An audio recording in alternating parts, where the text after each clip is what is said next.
Assalamualaikum warahmatullahi wabarakatuh. Selamat pagi, salam sejahtera untuk kita semua. Baiklah, di sini saya akan mencoba untuk menjelaskan bagaimana cara mencari titik presentasi dari distribusi F. Saya akan mengilustrasikan suatu contoh. Insya Allah kurang lebih sama, nanti dapat membantu Bapak Ibu dalam menjawab tugas 3 ya. Oke. Misalkan, ini saya ilustrasikan, misalkan ada dua buah kelas, yaitu kelas si A dan kelas si B. Kelas si A itu memiliki rata-rata, itu disimbolkan sebagai mu A, itu misalnya, saya ambil contoh misalnya itu 7. Variannya, variannya atau gamma A-nya itu, gamma A kuadrat itu sama dengan 15. Kalau di kelas B, saya ambil rata-rata, misalnya di kelas B itu rata-ratanya atau mu B itu 5. Variansnya atau gamma B kuadratnya adalah B. Ini misalnya ketetapan yang sudah di dalam soal. Oke, dari masing-masing kelas kita ambil sampel. Ambil sampel, misalnya kelas A, saya ambil sampelnya 5. Nah, SA-nya 12, simpangan bakunya 12 gitu ya kan, misalnya. Seperti ini. OSA ini bukan simpangan baku tapi varian sampel. Varian sampel yang diambil dari kelas A, bukan simpangan baku ya, maaf ya. Oke. Untuk yang B, begitu juga saya ambil misalnya sampelnya. Sampelnya ada 10 orang. Nah, jadi varian sampelnya itu saya ambil 7. Nah, ini kenapa bisa ini U, bisa di sini V. Nanti akan saya jelaskan. Oke, kita akan turun, kemudian kita harus mencari rasio. Ini dia, saya lebarkan begini saja biar lebih jelas. Oke.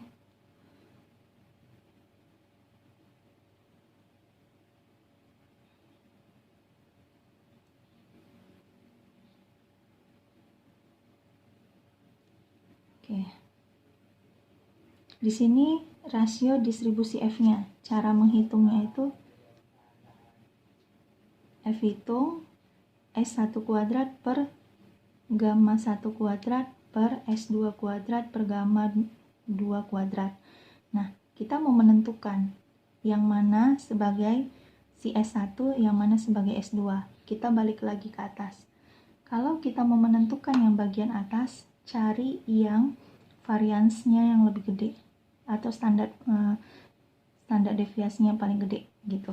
Nah, jadi kita lihat, oh ternyata di sini variansnya yang paling gede adalah si kelas A. Maka saya buat di sini SA kuadrat per gamma A kuadrat, yang di bawahnya kelas B. Tinggal masukkan. SA-nya masukkan berapa? 12 kuadrat per 15, 7 kuadrat per 10. Ini dia. Jadi ini adalah hasil perhitungannya. Saya balik. Ini kan di 12 kuadrat per 15 kan 12 ini kan ada 2 per 15 kali. Ininya mengubah bagi menjadi kali, dibalik 10 per 7 kuadrat. 7 pangkat 2 kan 7-nya 2 kali. Dapat hasilnya adalah 1,96. Oke. Sampai di sini hanya untuk menentukan titik atau letak. Karena kita lihat yang di atas merupakan yang lebih gede, ya, variansnya lebih gede, maka varians ini merupakan sampel pada varians ini merupakan pembilang. Dan yang di bawah ini merupakan penyebut. Makanya saya langsung ganti, ini sampelnya kan NA, 5 orang. Saya ganti menjadi U. U sama dengan NA kurang 1. Kurangkan 5 kurang 1, yaitu 4 orang. Untuk ini sebagai pembilang. Ini pembilang, ini penyebut ya, maaf. NB kurang 1 sama dengan 10 kurang 1, 9 orang. Oke, kita mau menentukan titiknya. Titik presentasi distribusinya itu ada 2, yaitu titik presentasi atas dan titik presentasi bawah. Oke.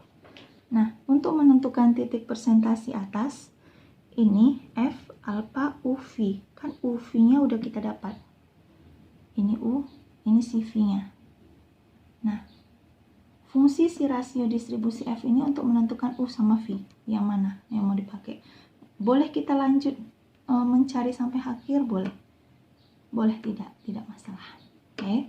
Setelah itu kita ganti V-nya 0,05, U-nya ganti menjadi 4, V-nya diganti menjadi 9. Nah, dari sini berdasarkan tabel distribusi F, didapat, dicari aja ini pembilang, ini langsung penyebutnya 3,63. Bagaimana kalau untuk mencari titik persentase bawah? Kalau untuk mencari titik persentase bawah, F1 kurang alfa UV sama dengan 1 per, ininya ganti V dengan U. Pada saat di sini dia UV, pada saat di sini dia V dengan U. Pindah tempat. F 0,9549. Jadi 1 per F 0,0594. Dicari 94 ini, 9 ini pembilang, 4 penyebut, maka dapatlah dia frekuensinya 6. 1 per 6 sama dengan 0,167. Beginilah cara mencarinya. Nah, untuk nanti di dalam soal tugas 3, apabila nanti dia dalam bentuk persen, biarkan dalam bentuk persen. Gitu. Bapak Ibu hanya menentukan titik persentase saja. Untuk menentukan diambil dari sampelnya. Oke. Sekian dan terima kasih. Semoga apa yang saya jelaskan ini bermanfaat untuk Bapak dan Ibu dalam menyelesaikan tugas 3. Assalamualaikum warahmatullahi wabarakatuh. Selamat pagi.